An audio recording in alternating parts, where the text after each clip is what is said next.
Saudara-saudara, sekarang ini banyak orang bisa memberi contoh, tapi sedikit orang bisa menjadi contoh.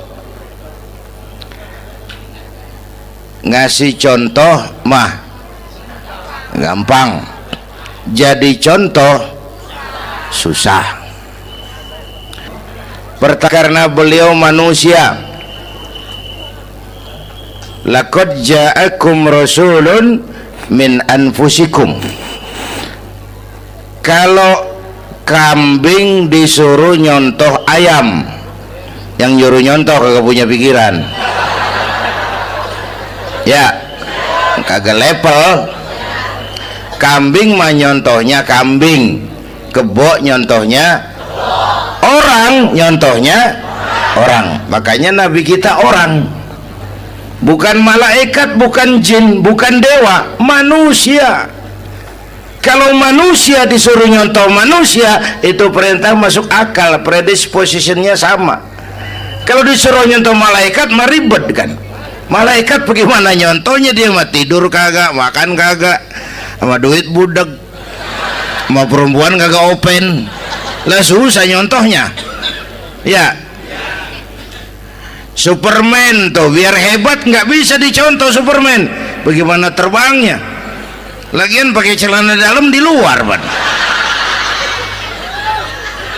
nggak bisa dicontoh Superman mah. Nabi kita manusia utuh, cuman sungguh pun manusia, kualitasnya beda. Ini namanya basyarun la kal basyari, manusia memang, tapi jangan samain, bobot bibitnya beda. Contoh, kita nih manusia, kita tidur. Nabi kita manusia, beliau tidur. Tidur Nabi, tidur mata doang, hatinya nggak pernah tidur. Tuh bedanya sama kita tuh. Tidur kita keblek, asal tidur habis-habisan. Lagi, kita manusia, kita keringetan. Nabi kita manusia, keringetan. Keringet Nabi harum wangi, bau minyak kasturi, zaman belum ada parfum. Keringet kita udah rasain aja masing-masing dah, jangan pakai dikebet udah.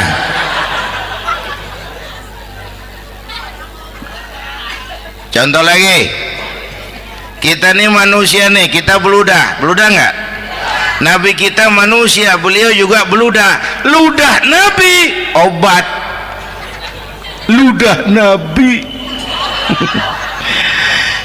itu kan waktu mau hijrah kan sama Sayyidina Abu Bakar, sampai di Goa Sur, Sayyidina Abu Bakar bilang, saya turun duluan ke goa ya Rasul. Ngapain? Bersihin goa, takut ada binatang berbisa. Silakan turun. Sayyidina Abu Bakar bersihin goa, bener tuh, tangannya digigit kalajengking, sakit, ngebet, bengkak. Kalajengking Arab ya, emang di Arab kejadiannya. Herm nyaut aja bener, ditahan aja, udah aman ya Rasul, silakan turun. Lama-lama dalam goa berduaan kelihatan juga Sayyidina Abu Bakar mukanya pucat. Nabi tanya, mabalu kayak Abu Bakar? Abu Bakar kenapa? Nggak apa-apa. Berat meninggalkan Mekah? Enggak. Malas hijrah ke Madinah? Enggak. Takut diubur-ubur Quraisy? Orang kata enggak, itu mah enggak. Lah kenapa muka kamu pucat? Tangan digigit kalajengking. Ngapa nggak ngomong dari tadi? Saya nggak mau nyusahin Tuhan ya Rasul, biar saya tahan, asal jangan nyusahin Tuhan. Jangan begitu kau. Sini tanganmu, diambil sama baginda Nabi. Bismillahirrahmanirrahim. Cuh, diludahin, ringkes, sembuh saat itu juga. Ludah Nabi. Pengen tahu kita yang ludahin, bengkak campur koreng.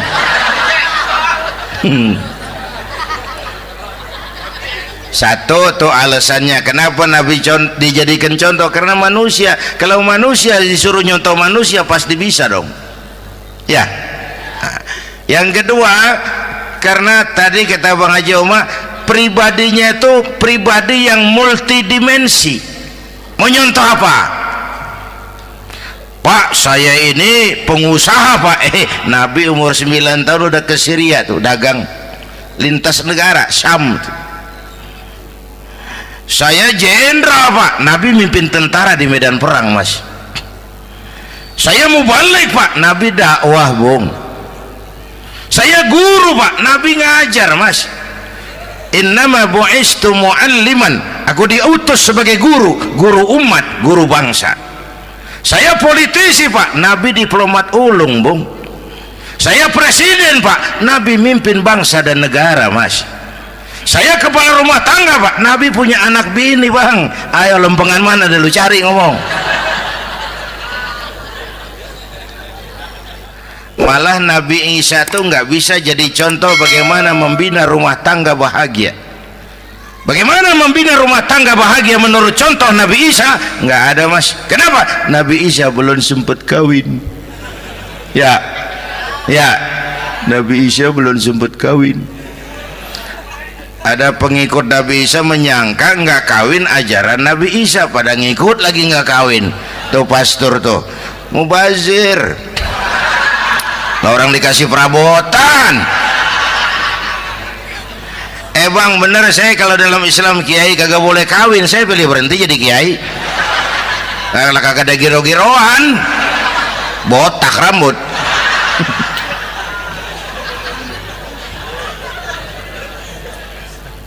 Makanya Bang Haji Oma cerita poligami saya girang banget tadi. Bukan yang ngomong ahlinya soalnya.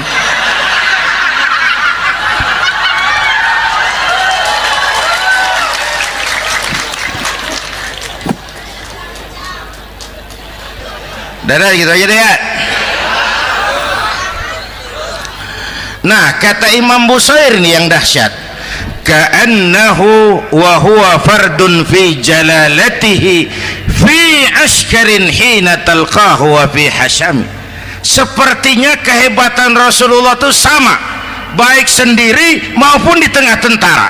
Artinya begini, orang hebat banyak, tapi yang hebat di mana-mana susah nyarinya.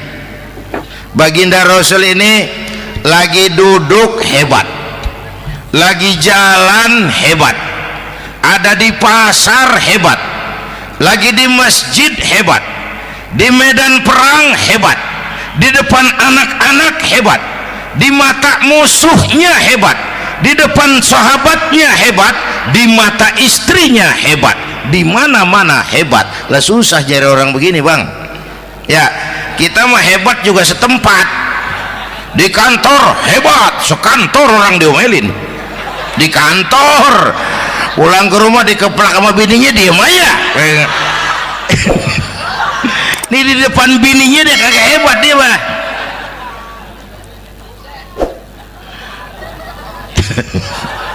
Oke, lalu kalau begitu soalnya apa yang mau kita contoh? Saya sampaikan 3 aja.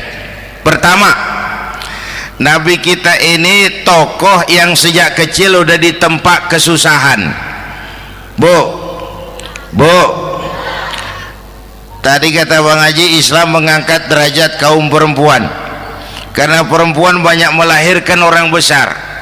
Lihat Sayyidah Aminah, ibunda baginda Nabi, melahirkan anak pertama tanpa didampingi suami.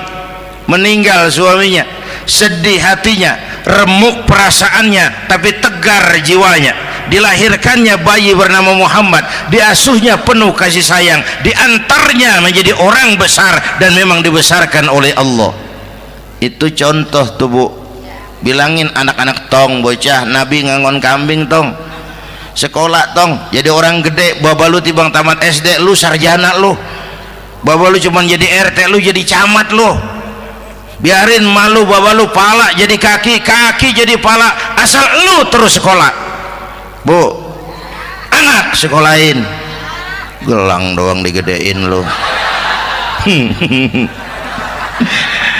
Nih kan kita Betawi nih pendidikan ngentengin banget kotaan. Udah dong, jangan tinggi-tinggi sekolah udah. Ngapa mak? Baba lu kagak sekolah, hidup noh. Hidup dong, pun jamu monyet juga hidup. Bu, anak sekolahin.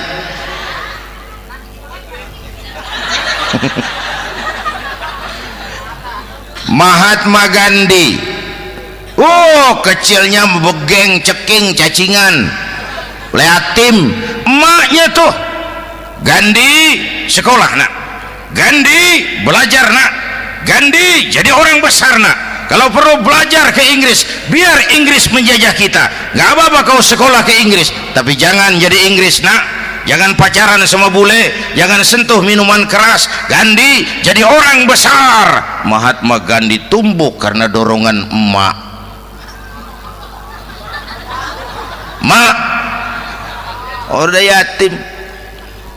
James Watt, Kang Bandrek. Emaknya tuh yang dorong tuh jadi orang besar. Belum lagi perempuan yang jadi besar. Di Indonesia ada Kartini, di Jawa Tengah ada Dewi Sartika, di Jawa Barat Dewi Sartika, di Bengkulu ada Fatmawati Soekarno, sang penjahit bendera merah putih. Di Aceh muncul Laksamana Malahayati, disusul kemudian oleh Cut Nyadin, baru kemudian muncul Cut Koko, Cut Meme, Cut, ya udah tak cut lain dah.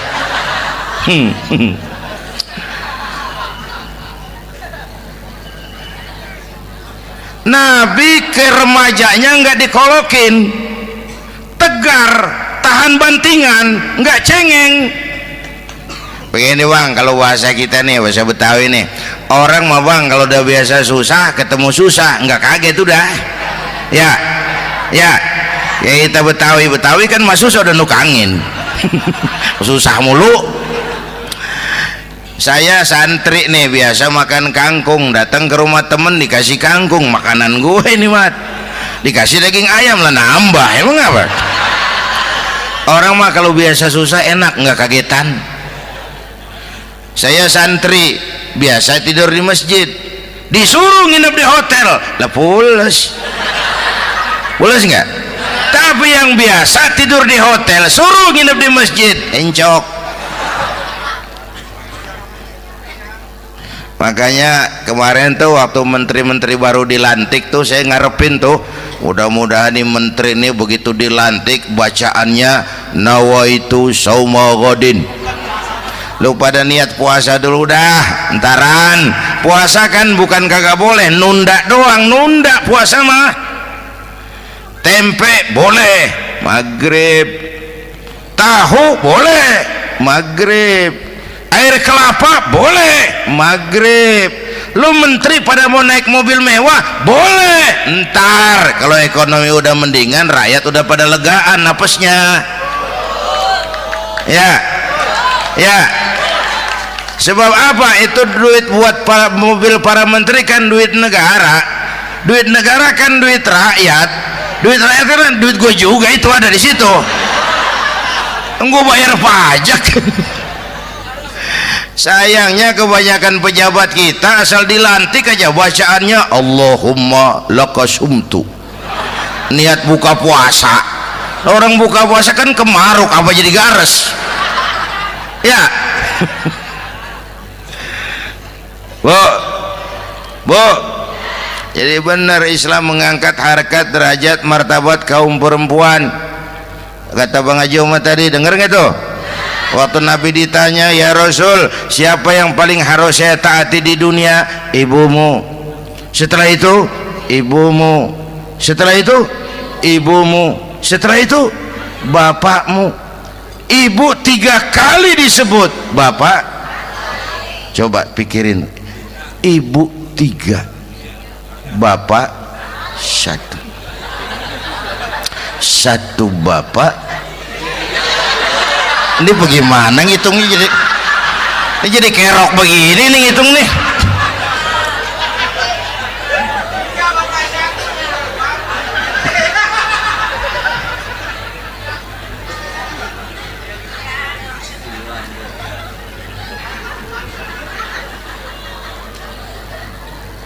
Jangan takut ngadepin susah. Hidup nih keras, kerja keras, perseringat banting tulang.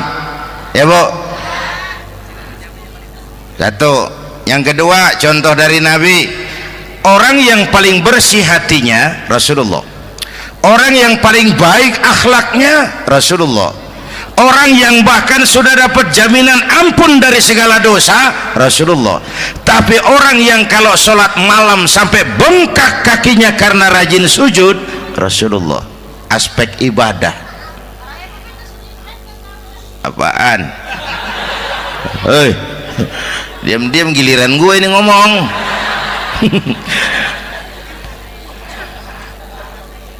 Lo ngomong lagi udah gue pulang. Canda neng. Udah gantian ya. Ya. Apaan urusan? Orang yang dosanya udah dapat jaminan ampun, kalau sholat malam bengkak kakinya karena rajin sujud. Saya tahu di sini juga banyak yang kakinya bengkak. Semurat. Oke. Kira-kira 3 minggu yang lalu saya menghadiri haul akbar Syekh Maulana Malik Ibrahim di Gresik, haul ke-609. Dari situ saya ke Surabaya ikut zikir sama keluarga besar Tarbiyatul Qulub. Waktu zikir saya terkejut, ada kalimat yang dibaca ratusan kali menyentak perasaan saya. Kalimatnya sederhana, kita hafalah, yaitu kalimat ana Abdullah. Dibaca ratusan kali, ana Abdullah, ana Abdullah, ana Abdullah, ana Abdullah. Buat saya itu menyentak karena memperteguh komitmen saya hamba Allah, saya hamba Allah. Itu mah Pak Zainuddin kan biasa, itu mah kita semua juga hamba Allah. Betul. Ayo kita bikin luar biasa. Saya mau tanya, Bapak Ibu hamba Allah apa bukan? 3 orang. Ibu hamba Allah apa bukan? Oke. Hamba Allah. Kata siapa? Nah, kata ibu sendiri. Kalau kata sendiri pan namanya pan ngaku. Ya. Orang ngaku mah boleh dong, tiba ngaku. Namanya juga ngaku. Cuman diakuin apa enggak kita pan belum tahu. Ngaku mah murah, diakuin mahal. Ya, yang gampang dah. Ibu kenal sama Presiden SBY? Kenal. Presiden SBY kenal sama ibu? Lo ngaku, lo ngaku.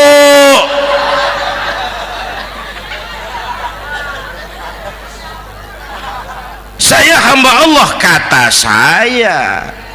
Berapa banyak orang mulutnya hamba Allah, perbuatannya menyatakan dia hamba dunia, hamba harta, hamba jabatan, hamba setan, budak nafsu. Nggak sesuai ucapan sama perbuatan. Yuk jadi hamba Allah yang beneran. Jangan separuh-separuh. Kita mapan asal sakit mah hamba Allah. Ya Allah, ya Allah, lagi sakit, sehat ya dikit, keder, nyari masjid nggak ketemu.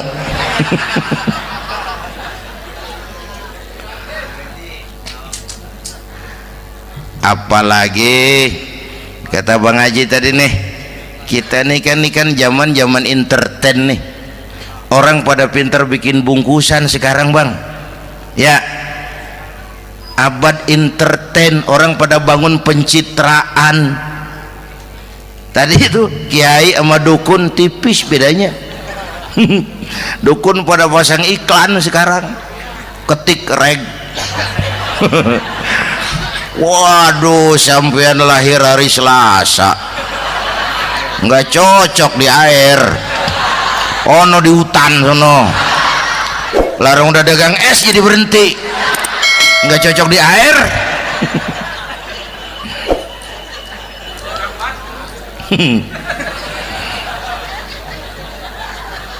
Bu, Di zaman ini siapa pakai apa, siapa mau jadi apa, kagak urus nih. Bapak Ibu hadirin yang saya hormati, dan masyarakat kita ini kayak daun kering. Tahu daun kering? Gampang dikumpulin, susah diikat, berisik, gampang dibakar. Tuh daun kering. Penyakitnya kutil, kurang teliti, cepat heran, gampang kagum. Cepat heran, gampang kagum. Dulu ada tuh satu hari tabrakan di jalan kenceng, buah, korban jatuh belepotan darah, dikerubungin orang banyak.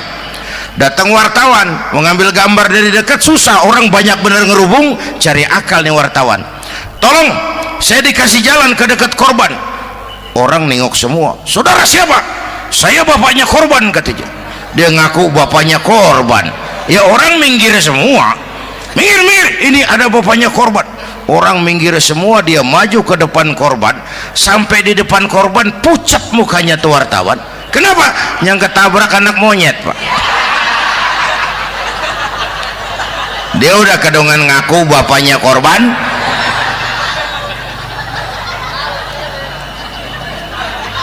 Bu, ini cerita pendek tapi pesannya lumayan nih. Kalau belum kenal bener mah jangan buru-buru ngakuin, ya. Dia kagak tahu yang ketabrak siapa, main ngakuin aja. Saya bapaknya korban. Lu makan lu jadi bapak monyet sono lu. Makanya jagain kampung kita nih, jangan kemasukan yang aneh-aneh, ya. Nabi palsu, aliran aneh, ya ini bid'ah, itu bid'ah kuno yang kayak begitu. Capek kita ngurusin begitu, udah kelewatan, ya. Yang tahlil terusin, yang kagak suka nggak apa-apa, cuman jangan ngomelin yang tahlil. Orang tahlil juga pakai dalil. Yang mabok masih banyak, yang tahlil diomelin. Kita nih kayak kurang kerjaan, akhirnya rame turu-turu kita. Padahal yang harus kita kembangkan kan rukun antar umat seagama, rukun antar umat beragama, rukun antar umat beragama dengan pemerintah, kata Bang Haji Omar tadi.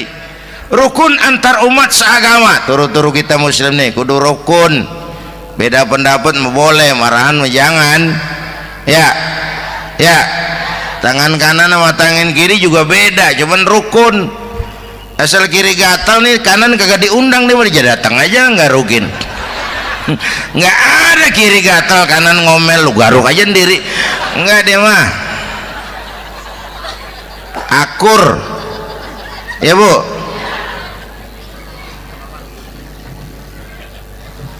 Yang kedua rukun antar umat beragama. Islam ini rahmatan lil. Yang ketiga rukun antar umat beragama dengan pemerintah. Ini mah kita kan bermasyarakat sama juga sembahyang berjamaah, ada imam ada makmum, ya. Nih rakyat kudu jadi pemilih yang pintar ke depan, nah mau milih wali kota kayak gubernur kayak presiden kayak. Sebab apa? Sholat berjamaah kan siapa makmum kagak penting, Bang. Makmum mah siapa aja boleh, ya. Tiba ngikutin dia mah ngaji, dia mah gimana kayak nggak ada bab pemilihan makmum, nggak usah. Makmum mah kagak usah dipilih, siapa aja boleh, ya. Bang, tuh orang budak, Bang, boleh jadi makmum. Bacanya kagak fasih, boleh jadi makmum. Ketinggalan satu rakaat, boleh jadi makmum. Tapi nggak tiap orang boleh jadi imam. Siapa yang dipilih jadi imam? Pertama a'lamuhum, kata Nabi. Orang yang paling alim di kampungmu siapa? Angkat jadi imam. Yang paling alim, bukan yang paling tua. Tua juga kalau kejemur kisut. Dulu tuh Nabi Adam waktu diangkat jadi khalifah kan bekalnya apa? Wa 'allama Adam al-asma'a kullaha. Al-asma' ay al-ulumul katsirah. Dulu zaman Fir'aun perang sihir sama Musa, sekarang perang visi dan misi. Punya ilmu, Bu, ngerti urusan dari tetek sampai bengeknya. Kalau ngikutin imam yang alim pan enak, bisa dipertanggungjawabkan. Hati-hati milih pemimpin, maksudnya bu, jangan terjebak oleh penampilan. Emas pasti kuning, benar? Apa semua yang kuning pasti emas? Udah paham dulu. Ustadz, kenapa? Di kampung saya ada 2 orang alimnya sama. Yang mana yang jadi imam? Afsahuhum, yang lebih fasih lidahnya. Yang satu alim pelok, yang satu alim kagak pelok. Nah, yang kagak pelok suruh jadi imam. Kenapa? Nggak sah orang fasih bermakmum kepada imam pelok. Ustadz, imam pelok, makmum pelok semua. Sah. Namanya kampung pelok, biarin, susah diurusin udah itu. Apa sih artinya fasih? Yang enak deh, nyambung. Pegel kalau punya pemimpin kagak nyambung sama rakyat. Ya, rakyat mau yang ngidul deh ngalor, rakyat mau yang ngulon deh ngetan. Lah kan capek rakyat, kagak nyambung. Makanya kalau jadi imam pesan Nabi, idza amma ahadukumun nas falyukhaffif. Kalau kamu jadi imam, ringankan sholat kamu. Itu makmum nggak sama kekuatannya. Jangan panjang-panjang kalau jadi imam, kudu tahu keadaan makmum. Tuh makmum ada yang udah tua rentak, diri aja udah gemeter. Ada yang punya darah tinggi, kalau sujud kelamaan palanya ngebet. Ada yang udah janji tuh makmum habis sembahyang mau terima duit. Kalau imam kelamaan, kalau saudan makmum. Ya, nyambung. Jangan udah diangkat jadi imam saenake dhewe. Salat isya berjamaah, rakaat pertama selesai Fatihah Yasin. Makmum ikut mengikut, cuman bari ngancem. Besok gua tawiatin balik lagi udah. Kagak nyambung. Kalau nggak nyambung tuh capek, Bu. Jangan tersenyum kepada orang buta, jangan berbisik kepada orang tuli. Kagak nyambung. Orang buta diajak senyum, bagus sih maksudnya, cuman kan rada mubazir. Orang kagak paham. Cari pemimpin yang nyambung. Kalau memang masyarakatnya suka tahlil, cari pemimpin yang suka tahlil. Rakyatnya suka maulid, cari pemimpin yang suka maulid, supaya nyambung, kagak pegel kita.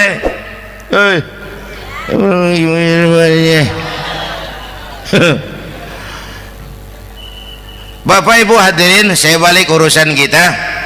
Nyontoh Nabi ibadahnya luar biasa. Bu, kita ini perlu Allah. Kita ini perlu Allah. Semua kita perantau di bumi Allah ini. Perantau pasti pulang.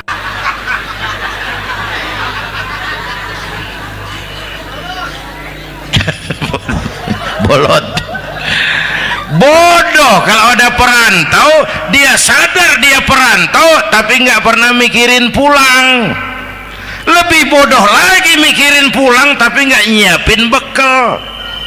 Yang tadi Bang Haji Omah udah bilang tuh, muda mati ya. Kadang-kadang engkongnya seger banget, cucunya mati ya. Perantau mah mesti pulang. Sini mah kita ngendon doang, ngendon taran. Mula-mula pan Bang, kita mah tinggalnya jauh di alam arwah. Dari sana pindah ke alam rahim, alam kandungan emak nih. Pernah tinggal di situ 9 bulan tuh. Ada yang 2 tahun, yang keluar udah kumisan, kelamaan ngetemnya itu.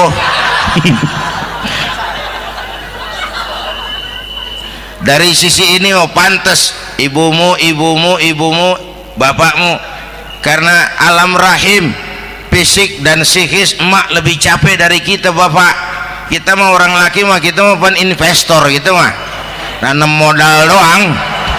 Yang ngolah pabrikan emak tuh ya mak. Pabrik. Anak-anakku remaja, pemuda yang hadir, Masya Allah, emakmu, emakku, emak kita semua nih, dari mulai ngidamin kita udah kita seksa nih mana. Dari mulai ngidamin kita udah kita seksa emak nih, muntah nggak urus.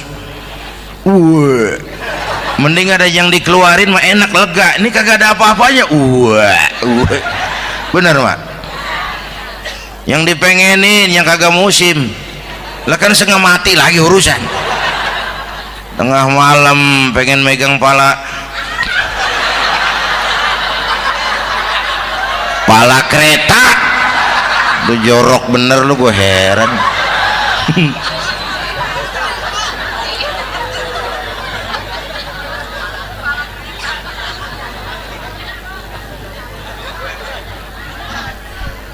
Bapak Ibu hadirin, yang ketiga terakhir, contoh dari baginda Nabi, modal utama perjuangannya adalah akhlak. Memperbaiki akhlak, pakai akhlak. Rasulullah ngajak, bukan ngejek. Rasulullah merangkul, bukan mukul. Rasulullah pakai argumen, bukan pakai sentimen. Tujuannya adalah kebenaran, bukan menang-menangan. Prinsip dakwahnya basyiru wala tunafiru, yassiru wala tu'assiru. Gembirakan orang, jangan ditakut-takutin. Mudahkan urusan orang, jangan dibikin sulit. Di masyarakat memang mendingan rakyat rendah berakhlak tinggi daripada pejabat tinggi berakhlak rendah. Dulu tahun 50-an orang kita kalau pergi haji ke Mekah 6 bulan. 6 bulan tuh orang udah pada lupa aja baru pulang. 6 bulan orang yang ada cuman kapal laut, Mekah Madinah onta, banyak rampok lagi di gurun pasir Baduy itu. Dulu orang tua kita belajar manasik, kalian belajar silat. Sekarang karena kemudahan kemajuan ilmu menciptakan Boeing memotong waktu 5 bulan, orang pergi haji cukup sebulan. Bapak Ibu hadirin yang saya hormati, oleh karena itu menjaga nilai-nilai akhlak itu penting. Kepada siapa kita harus berakhlak? Pertama, kita harus berakhlak kepada Allah. Bagaimana caranya? Jangan menyekutukannya dengan sesuatu pun. Yang kedua, jangan menyembah kecuali hanya kepadanya. Yang kedua, kita harus berakhlak kepada sesama tadi itu. Yang ketiga, kepada lingkungan. Saya dulu masih zaman ada almarhum kakek saya, engkong. Kampung saya banjir, air masuk ke rumah. Saya teriak, "Kong, banjir, Kong." Engkong saya ketawa, "Biarin, bukan salah air." Habis, salah lo. Salah kita bagaimana, Kong? Lah lo tempat air lo tempatin. Yang punya tempat datang ya kagak ngerti, ini tempat gua, ini di sini nggak pada lo, lah banjir. Engkong saya nggak makan bangku sekolahan, tapi wise pak. Air kan bukan musuh, air kan temen kan kudu punya tempat. Lalu kagak punya tempat, pantas kemana dengan ayam, banjir. Ya, dulu saya remaja ngaji babul istinja, kiai ngajar makruh buang air kecil di tanah berlubang. Saya tanya, kenapa makruh kiai? Pertama, untuk alasan kesehatan. Siapa tahu di lubang yang kamu kencingi ada gas beracun. Kalau tidak kiai, kalau tidak maka artinya melindungi binatang yang ada di dalam lubang. Siapa tahu di lubang yang kamu kencingin ada semut sedang rapat membahas laporan Susno Duaji. Apa dosanya lalu mati dikencingin? Ini namanya rahmatan li semut. Saya mau bilang alam sekarang tidak seramah dulu karena kita juga nggak ramah sama alam. Bapak Ibu hadirin yang saya hormati, padahal watak Islam rahmatan lil alamin. Inilah barangkali sekelumit